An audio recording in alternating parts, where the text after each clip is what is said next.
আর আমি এখন আছি হচ্ছে শাপলা বিলে।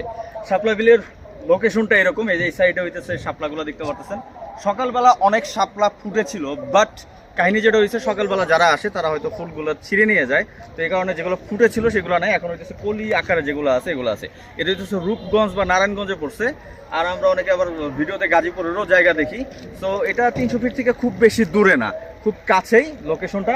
আমাদের ঢাকা থেকে আসতে লাগছে 1 ঘন্টা সামথিং, 1 ঘন্টাও লাগবে না। আর লোকেশনটা যত আছে এই জায়গায় হাঁটার একটা প্লেস দেওয়া আছে, সেটা হচ্ছে আপনি হাঁটতে পারবেন এবং এখানে নৌকা ভাড়াও করতে পারবেন।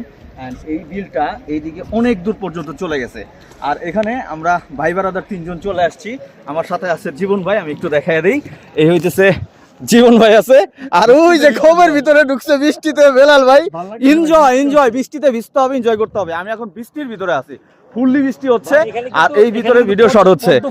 পদ্ম ফুলও আছে, পদ্ম ফুলের এটা কিন্তু রাইট কি বলে এটা কলি না পাতা যায়, কলি মানে ফুটে যাওয়ার পর যে পাতা, এটা পদ্ম ফুলও পাওয়া যায়, কিন্তু পদ্ম ফুল আমরা এখন দেখতেছি না সকালে আসলে দেখতে। রাইট, আমরা ওই যে সামনে দেখেছি। তো এখন আমরা এখান থেকে বের হবো, আরো কয়েকটা প্লেসে যাব, ওইগুলা দেখার জন্য ওয়েট করান। আল্লাহ হাফেজ।